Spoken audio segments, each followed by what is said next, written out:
There is a moment. You know it. You've felt it in your chest before you even realized what was happening. When someone throws a sentence at you like a knife, expecting you to bleed in front of everyone watching, and in that split second you have exactly two paths in front of you. You can react the way 99% of people react, with anger rising to your face, a stammered defense, a raised voice that tells the room you've already lost. Or you can do something so rare, so unexpected, that the room goes quiet, and the person who tried to humiliate you suddenly looks small, foolish, exposed, standing there with nothing left to say, because what you just said back to them wasn't loud, wasn't cruel, wasn't even really an attack at all. It was calm, it was short, and it hit harder than anything they could have thrown at you. And that is exactly what this video is going to give you. 5 replies, 5 specific, battle-tested lines drawn from the oldest surviving school of mental armor in human history, Stoic philosophy, the same discipline that trained Roman emperors to stay unshaken while entire empires screamed for their blood, the same mindset that led a former slave named Epictetus, a man who had every reason in the world to be bitter, to be broken, to be angry at everyone who ever looked down on him, instead become one of the calmest, most respected teachers of his era, because he understood something almost nobody around him understood, which is that the words other people throw at you have no power of their own. None. Zero. They are just sounds, just air, until you decide to hand them power by reacting. And the moment you understand that one idea deep in your bones, you stop being a target and you start being something people can't quite figure out how to rattle anymore. And that's terrifying to the kind of person who insults others for sport, because their entire strategy depends on you flinching, depends on you getting defensive, depends on you proving to everyone watching that their jab landed. And when it doesn't land, when you just look at them calmly and say something short and almost bored in tone, something that doesn't even sound like a comeback, it sounds like you genuinely don't care. That is the single most disarming thing a human being can do to another human being who's trying to provoke them.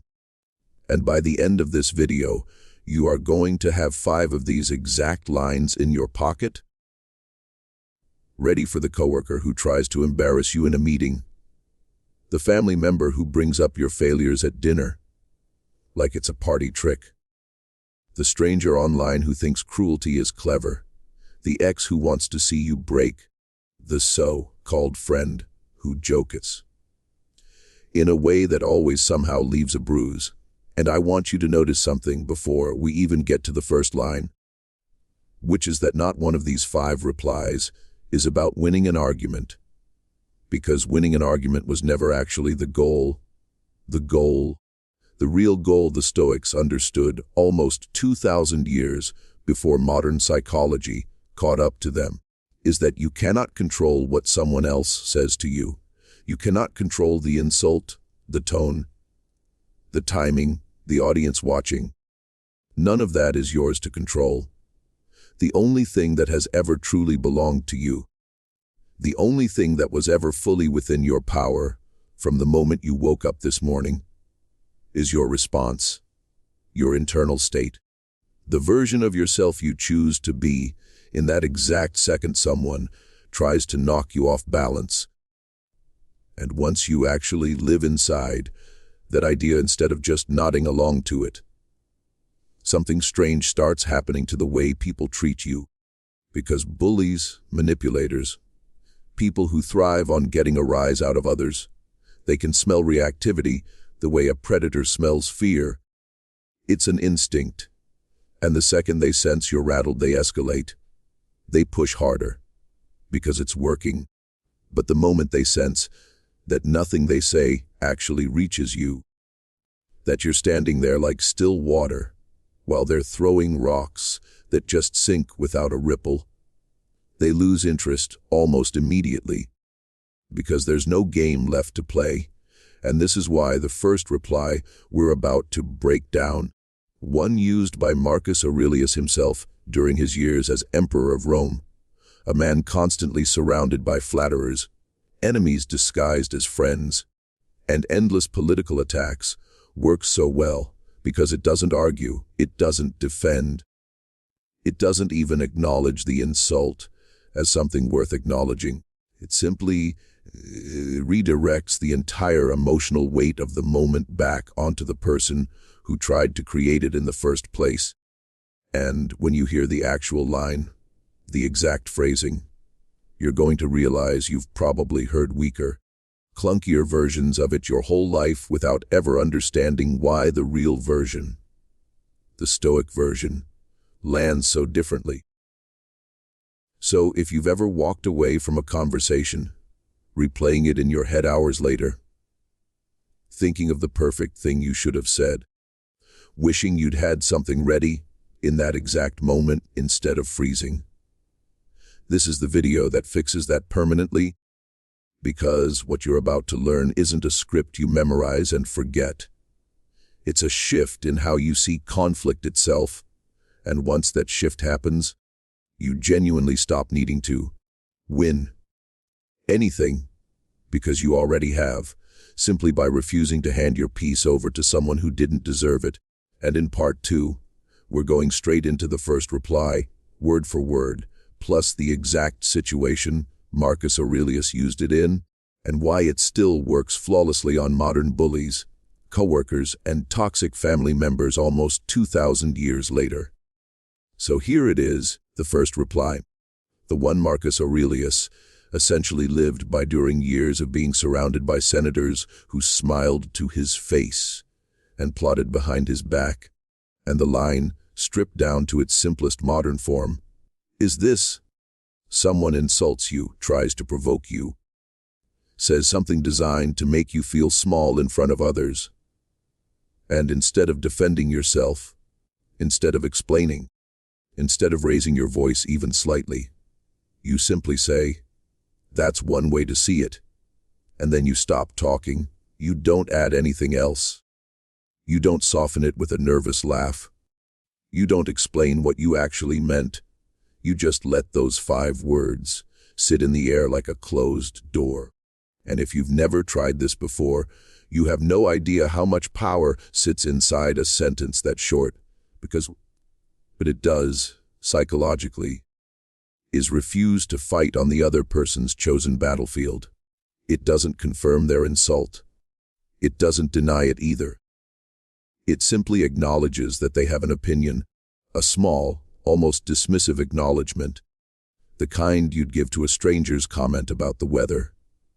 And that tone, that complete lack of urgency in your voice, is what unsettles people far more than any clever comeback ever could, because most people who attack you are braced for one of 2 things. Either you crumble, or you fight back, and they have 100 ways to escalate both of those responses. They've rehearsed it. Sometimes without even realizing they've rehearsed it. It's muscle memory for them. But almost nobody knows what to do when you do neither. When you just calmly hand the moment back to them, without any charge in it at all. And Marcus Aurelius wrote about this exact principle constantly in his private journal, the collection we now call Meditations. Notes he never intended the public to read, and in it he reminds himself again and again that other people's opinions of him are, in his words, essentially none of his business, that a man's judgment about you says everything about that man's own mind, and nothing about your actual worth. And he needed that reminder daily, because as emperor he was surrounded by people whispering, undermining, testing him constantly to see where his temper lived, and every single time he let an insult pass through him, without absorbing it, he denied his enemies the one thing they actually wanted, which was evidence that they'd gotten to him. And that's the real function of, that's one way to see it. It gives them absolutely nothing to grab onto, no anger to point to and say, "See, I told you they were unstable." No defensiveness to twist into. "See, I struck a nerve." Nothing, just a flat, calm acknowledgement that dies in the air between you. And here's the part most people miss when they first try this line. The tone matters more than the words themselves. If you say it with an edge, with sarcasm dripping off it, you've just turned it into a different kind of attack, and now you're back in their game. But if you say it the way you'd comment on a passing cloud, mild, almost uninterested, that's when it becomes a weapon, because now the silence that follows belongs to you, not them. And silence after an insult is one of the most uncomfortable things a human being can sit inside. We are wired, biologically, to fill silence, to explain ourselves, to smooth over tension. And when you refuse to do that, when you let the discomfort exist, and don't rush to fix it, the other person is often the one who breaks first. They backpedal, they mutter something like, "I was just joking." They look away, because they were expecting a scene, and instead they got stillness. And stillness from someone who was supposed to be wounded is deeply disorienting to a person who thrives on conflict. Think about the last time someone tried to publicly embarrass you. Replay it for a second. Imagine, instead of your actual reaction, whatever it was, you had simply looked at them, paused for 1 full second longer than felt comfortable, and said those 5 words in the flattest tone you could manage. Picture the room, picture their face, when nothing they expected happened. And this is why this particular line works so well for the specific situations most people struggle with. The coworker who makes a snide comment about your work in front of the team. The relative who brings up an old failure at a family dinner, like it's a punchline everyone should laugh along with. The acquaintance who jokes about your appearance, your choices, your relationship status, in a tone that isn't really joking at all. In every one of these situations, the temptation is to either defend your entire life story on the spot, or to go quiet and small and absorb the hit. But there's a third option almost nobody uses, the option Marcus Aurelius used against people with far more power to hurt him than a rude cousin at Thanksgiving. And it's simply refusing to play, refusing to hand them the emotional reaction they came for. And once you start practicing this, even just once, you'll notice something shift in how you carry yourself afterward.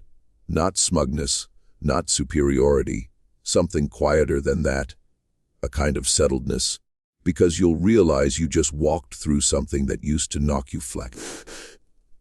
And you're still standing, still calm, still yourself. And that feeling is addictive in the healthiest possible way, because it proves to you, not just to them, that your peace doesn't actually live in other people's hands the way you always assumed it did. And in part 3, we're moving to the second reply, one attributed to Epictetus himself, a line so short you'll be able to use it within the next 5 minutes of finishing this video. And it works on an entirely different kind of person than the one we just covered. The kind who doesn't insult you directly, but tries to trap you in an argument you never agreed to have. Now we get to the second reply, and this one comes from Epictetus, a man whose entire philosophy was forged in circumstances most of us will never have to imagine, because Epictetus began his life as a slave, owned by a man who at one point, according to ancient accounts, broke his leg simply out of cruelty. And Epictetus's reported response to that moment, calm, almost detached, observing the pain the way a scientist observes a specimen, tells you everything about the mind this philosophy came from. This wasn't comfortable theory dreamed up by someone who never suffered. This was survival wisdom built inside actual suffering. And the specific reply we're covering now is one he used constantly against people who tried to drag him into arguments that weren't really arguments at all. They were traps designed not to find truth, but to corner him, to make him defend himself against a premise he never agreed to in the first place.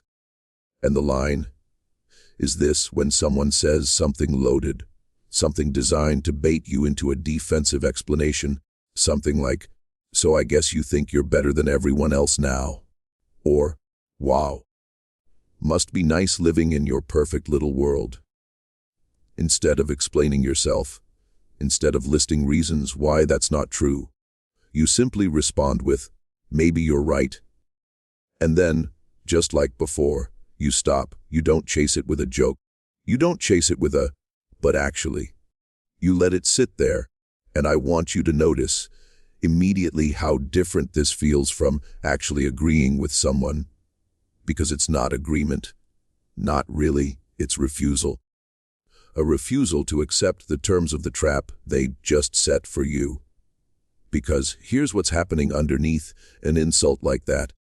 The person isn't actually interested in whether you think you're better than everyone else. They're interested in watching you scramble to prove you don't. They want you tangled up defending your character against a claim they made up on the spot. And the second you start explaining, you've already lost. Not because your explanation is bad, but because now the entire conversation is about defending yourself against their framing instead of standing wherever you actually stand. And maybe you're right. Cuts that trap off at the source. Because it doesn't give them a debate. It gives them nothing to argue against. You haven't confirmed their accusation, and you haven't denied it either. You've simply declined to participate in the game. And Epictetus taught this distinction constantly to his students. The difference between things that are up to us and things that are not up to us. And he was almost obsessive about this division because he believed and taught that nearly all human suffering comes from confusing the two, from spending our energy trying to control someone else's opinion of us, which was never ours to control in the first place, instead of spending that same energy on the only thing that ever actually was ours, our own judgment, our own choices, our own response in the present moment. And when you apply that lens to an insult like, "Must be nice living in your perfect little world," you start to see it for what it actually is. Not a fact about you, just an opinion someone chose to say out loud. A reflection of whatever is going on inside them. Maybe jealousy, maybe insecurity, maybe just a bad day they're trying to hand off to someone else, and none of that is yours to fix or absorb. And this is where, "maybe you're right," becomes almost elegant, because it silently says, "I'm not going to fight you for the position of who's right here, because I don't actually need to win that fight to know who I am." And that quiet confidence, that refusal to be baited, is far more unsettling to a provocateur than any counterattack could ever be. Think about how strange it feels when you expect resistance and instead get agreement, even partial, even sarcastic-sounding agreement. It short-circuits the whole exchange because their brain was primed for round two, a comeback, a defense, something to push against. And instead, there's nothing solid to push against at all. Just open air. And here's something worth sitting with for a second. This line works especially well against people who use vague, sweeping accusations, the kind that are almost impossible to disprove, because they're not really claims. They're moods dressed up as claims. Must be nice. Must be easy for you. Guess some people just don't have real problems. These aren't arguments. They're jabs disguised as observations. And trying to logically dismantle a jab disguised as an observation is exhausting and pointless, because you're arguing against a feeling, not a fact. So instead of arguing, you simply decline. Maybe you're right. said flatly, almost with a shrug in your voice, and you let that discomfort belong to them, now instead of you. And I want you to imagine using this the next time somebody at work implies you only got recognized because you're liked, rather than good at your job. Or the next time a family member implies your success is luck rather than effort.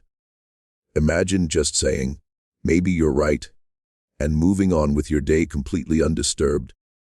While they stand, they're waiting for a fight that never comes. And that emptiness where the fight was supposed to be, that's the exact space where your peace lives now instead of theirs. And in part 4, we're covering the final 3 replies together, faster, sharper, including one used by Seneca against people who try to shame you for your past, and one specifically built for the moment someone tries to embarrass you in front of a group, plus how to know, instantly, which of these 5 lines fits which kind of attack, so you never freeze in the moment again. Now we finish this with the final 3 replies, moving a little faster, because you already understand the underlying principle by now, so we don't need to rebuild the whole foundation each time. We just need the tools themselves, and the 3rd reply comes from Seneca, a man who spent years in exile, stripped of status, mocked by people who assumed his fall from favor meant he had nothing left worth respecting, and Seneca faced constant attempts to shame him for his past, for mistakes he'd made, for the reversal in his fortunes, and the line he essentially lived by, translated into modern terms, is this: when someone brings up your past as a weapon, well, you used to be broke, or didn't you fail at that already once, or I remember when you weren't so confident. Instead of getting defensive about who you used to be, you simply say, I'm glad I'm not that person anymore, and let that sit, and notice what this does. It doesn't deny the past. It doesn't pretend it didn't happen. Denying your history actually gives it power.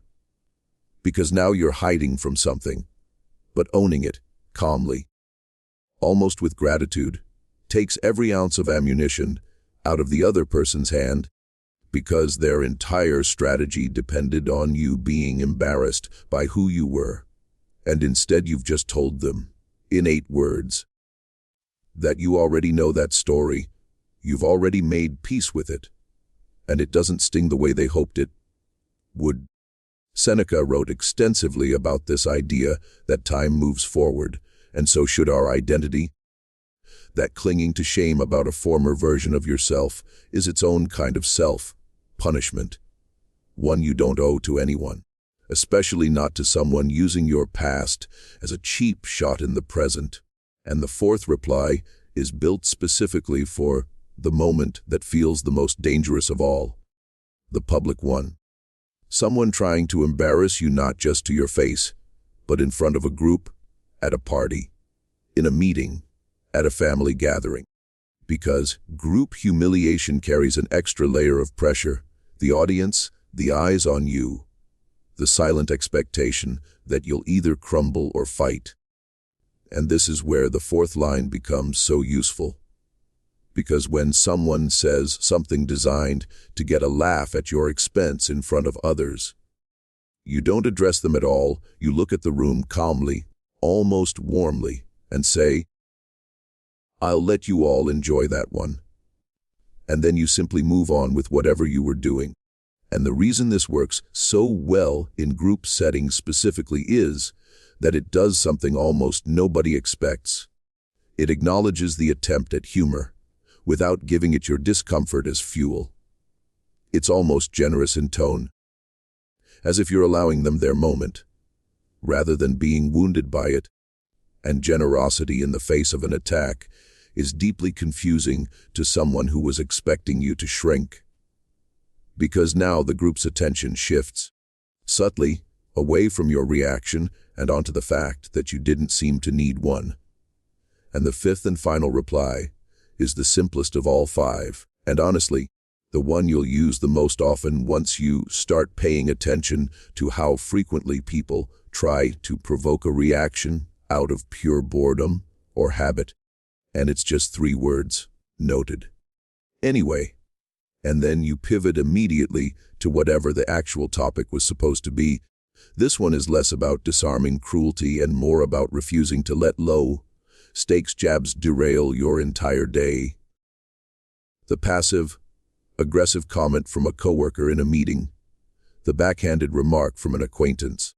You say, noted, almost like you're filing away feedback you didn't ask for but aren't going to argue about. And then, anyway, functions like a door closing gently but firmly, redirecting everyone's attention back to what actually matters. And now, here's how you know which of these 5 to reach for in the moment. Because that split-second decision is really the whole skill. If someone insults your opinion or your perspective, reach for. That's one way to see it. If someone tries to trap you into defending yourself against an accusation you never agreed to, reach for. Maybe you're right. If someone weaponizes your past, reach for. I'm glad I'm not that person anymore. If someone tries to humiliate you in front of a group, reach for. I'll let you all enjoy that one. And if someone just throws out a low-effort jab that doesn't even deserve real engagement, noted, anyway, moves you both past it instantly. And what ties every single one of these together, what Marcus Aurelius, Epictetus, and Seneca all understood centuries before modern psychology gave us words like emotional regulation or reactivity, is that the moment you stop needing to win an exchange, you've already won it because the other person's entire plan depended on your reaction being the prize. And when you stop offering that prize, the game simply has nothing left to feed on. So the next time someone tries to catch you off guard, tries to make you flinch in front of people, remember you're not actually choosing between fighting back and shrinking down. There's a third path, calm, short, almost bored. And it's the one that leaves you standing exactly where you were before they opened their mouth, unshaken, unchanged, and completely, quietly in control of the only thing that was ever yours to control in the first place, your own response. Before you go, I want you to sit with one last thought. Something bigger than any of the 5 lines we just walked through. Because those lines are tools, and tools are only ever as good as the hand holding them. So here's the truth underneath all of it.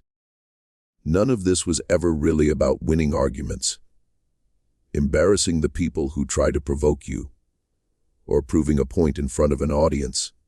It was about something quieter and far more valuable than any of that. It was about you walking away from every single confrontation, still whole, still calm, still yourself. Because here's what nobody tells you growing up. The people who insult you, who provoke you, who try to knock you off balance in front of others, they are not actually testing your intelligence or your wit. They are testing your peace, seeing if it's for sale, seeing how cheaply they can buy a reaction out of you. And every time you respond with calm instead of chaos, with stillness instead of a scramble, you're not just handling one conversation well, you're training yourself, slowly, conversation by conversation, to become someone who simply cannot be shaken the way you used to be shaken. And that person, the one who stays steady while everyone around them is waiting for a reaction that never comes, that person has something money can't buy and status can't fake, real, quiet strength. The kind Marcus Aurelius carried while ruling an empire that wanted to break him. The kind Epictetus carried after starting life with nothing and ending it teaching emperors how to think. The kind Seneca carried through exile, ridicule, and loss.